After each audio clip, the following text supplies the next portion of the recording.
the discography of Tribe Called Quest, Big Brother, Black Star, all that. That's my influence. Like the boom bap era, the 2000s era. That's my influence. Like everything other than that, I had to like grow into because being in a world, being in a state where it's like South influenced music, bass driven music, dunk, trunk, banging music. It's like I had to like grow into those 808s, those snares, those hi-hats. So, but my shit is boom bap and the whole Pharrell 2000 era. Like I'm influenced by the whole genre, African music too, but I'm late to the party on that one. You was born in England, but what part of Africa is your family from? My family's from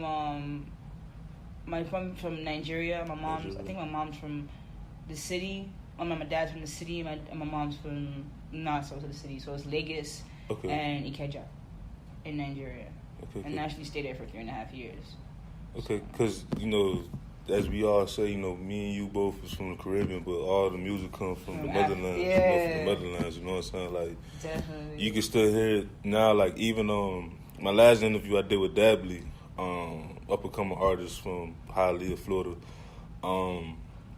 He was like saying like, like all the music comes from the motherlands. Like, when people think about classical music and things like that, people think music started from somewhere else, but all of that was influenced from the motherland. You know what I'm saying? So it's funny because a lot of jazz and a lot of blended styles was through slavery, blues, jazz, all that type of stuff, and that's from like different types of the world. Like you have light skinned, dark skinned people, French people who came from Africa playing their own thing. Like it's crazy because blues and everything came from the motherland through slavery. Everything else kind of developed from there. Yeah.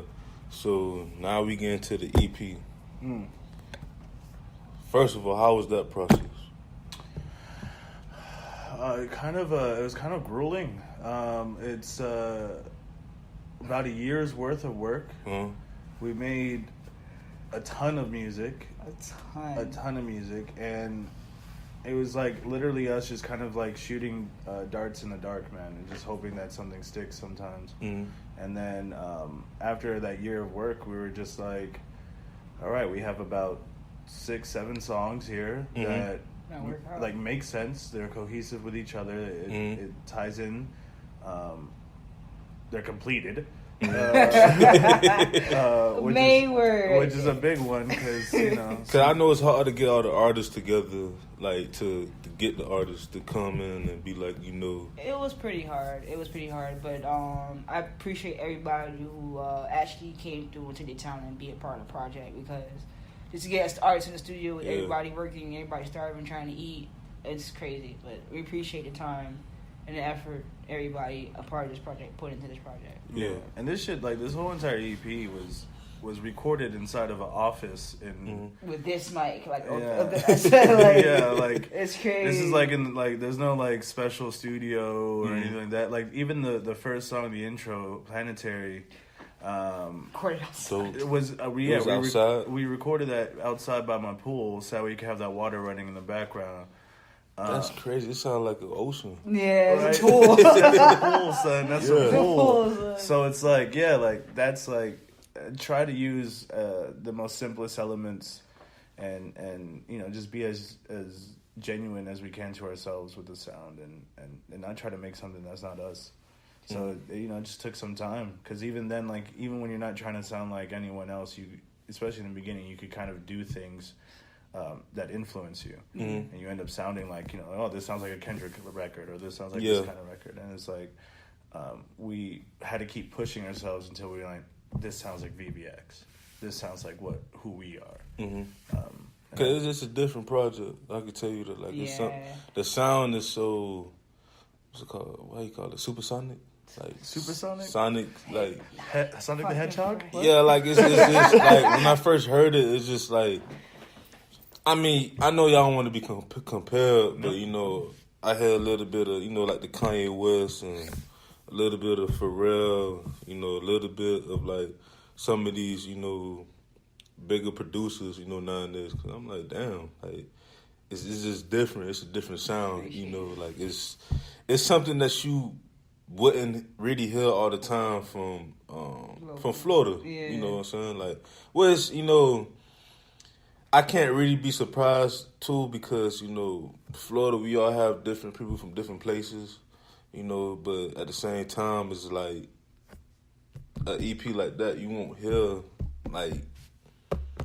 that every day. Yeah. You know, like a Little Dread or a Ball Greasy, a Trick Daddy, you know, all these, you know, variations, yeah. All these artists from Florida, you know, applies, like, you won't hear that from them, you know what I'm saying? You'll hear, like you said earlier, you know, the AOAs, you know, all that stuff in the background, you know, because that's how we, you know, that's how it is down here, you know what I'm saying? Yeah. So it was different. So y'all, the process was like a year and a half, right? About a year. Yeah, about a year. So how did y'all determine how did y'all pick the artists?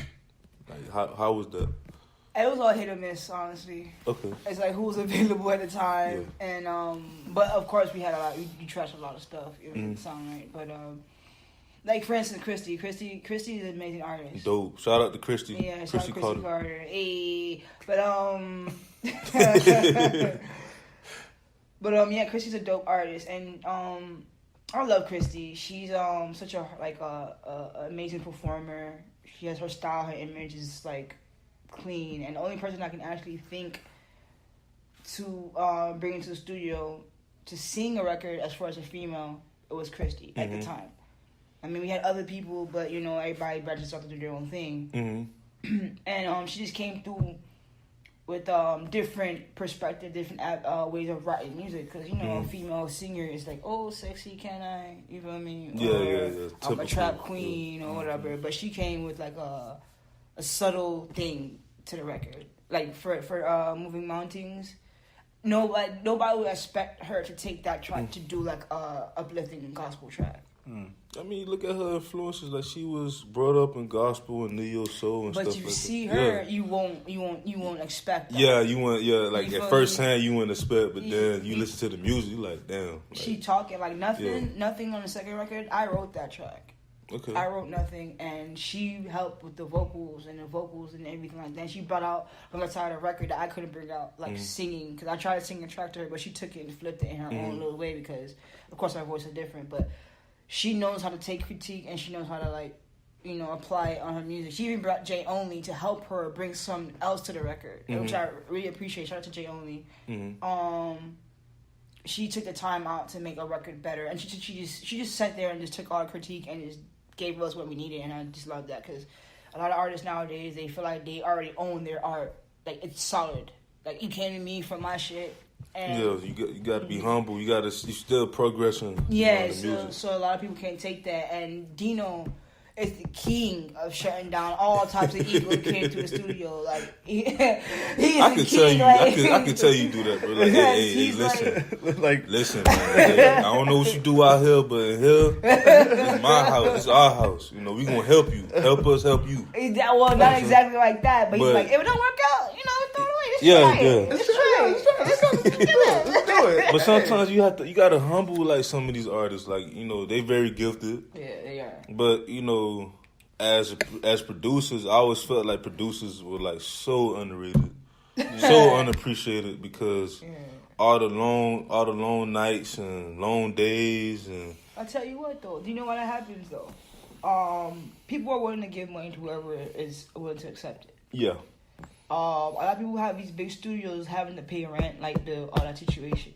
So necessarily when you come in there talking about, I'm doing 3 hours, bam, that's money in the eyes. Screw the quality come through the door, screw what they gotta do to help you get better. It's the money. So when your 3 hours is up and he's trying to do the last 30-minute mix, he don't care. He ain't got time to tell you fix this and fix that, fix this and fix that. You're done, your time is up, you did what you gotta do, now go. So like a lot of artists just don't have the people in the studio telling them that this doesn't work out, that doesn't work out. Because at the end of the day, that what you want? Alright, you don't like it? You want to hear it back? It's cool? Alright, cool. Next line. You know what I'm saying? Yeah. Dino be like, alright, well, this. Try a high-pitched voice. Something you're not comfortable with, try that. And maybe we can put on top of that and see what works out. Or take this out and try something here. Like, I'll take some words out, put some words in, change the melody. that's not something that is valued as far as a price tag. Mm-hmm. So when you have these people going to these big studios, Circle House, whatever, with lights and all types of big ass boards that they don't even touch for the session. Yeah, exactly. It's like, what are they really getting from the person they work with? Nothing. But okay, you the shit. Bye. Give my money. You know what I'm saying? Yeah, you gotta. Like you said, like with Christy Carter, like I could tell because she was on the few tracks on the EP. I could tell that y'all really want to, groom her. Y'all really want to work with her, and she not signed. Yeah, she not. Like I told her, like if I had like I have a marketing company, Word. Random Stuff Marketing. I just LLC'd it last week, but. Yeah, man, it's a long time. It's been a long time, man. We know the feeling, trust me. Yeah, man, but like if I could have like a management or label, I would sign her because you could just tell she's a hard worker. But she's like one of them, artists that's like, I come here to do my work, I want to take it seriously, and I want to go home. Yeah. You know what I'm saying? Like only thing I would say about her is that, just continue to network. But you don't have to be, for any artist, or producer, or DJ, you don't have to be always going to the club and things like that, you know what I'm saying? Like, go to different, events, like different, like, pop-ups and stuff like that. And just, like, last week, shout out to my boy Hayes, his album actually came up. It's called Running Rebels. It's out right now on iTunes. But I went to his listening party last week, and you had all these artists, you had these producers, you had these promoters, you had like people from like clothing lines and stuff like that. You network, you know what I'm saying? That's how you get far in the industry, whether it's music, business, sports, teaching, nursing, whatever you do. You still got to network because you still progressing and. It really is serious. You really have to humble them, these artists and stuff like that. Yeah, and it's like she was saying. It's always great to work with someone who could take feedback or who's willing to go down a road with you sometimes. So like with Moving Mountains, that's a song that she wrote to a whole nother beat, to something completely different. And she had played it for me one day, and I was like, send me the acapella because I don't like the beat. Okay. And so she sent me the acapella, and I just built that whole entire beat around it with Seldom. And that's how we ended up getting to Moving Mountains. And then she came through and she finished up the second verse because she only had one verse at first. And then I had brought King Ratty K from Posse for Mafia. Yeah, he has a couple of songs out on iTunes. I got to send me all. Like I told her that when I had. Our interview, after the interview, I told her to send me all these people. Yeah. Y'all do the same thing. I listen to them and have them on the show. Yeah, most definitely, yeah. And I brought him in, and we was having like just a late night session. He was literally like half asleep when he did all those ad-libs on there. And it was like the very last, he was losing his voice because he was like recording for hours with me. And it was like, I was like, look, man, I need this. I need you to do this.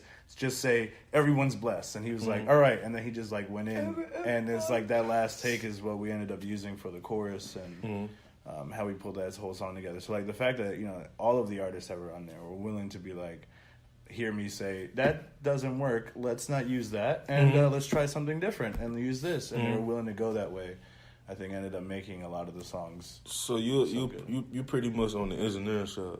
I do production and engineering. So how as an engineer? Because you probably the first engineer on the show. Because I always want to ask an engineer. Because same thing with producing. It's a lot of work. It's a lot of patience. I don't have.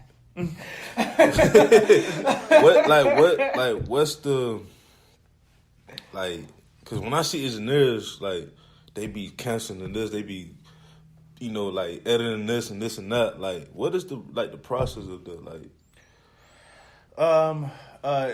So if it's just the mixing part of it, right? Because we're not talking about recording someone. We're not talking about anything else. If it's just the mixing part of it. Yeah, when it's all done and stuff. It's like taking everything that they have there, right? And like if someone was to draw a picture or something, right, and you had like a kid who colored in like a thing, and it'd be like, all right, cool. Well, the kid went out of the lines here, and he went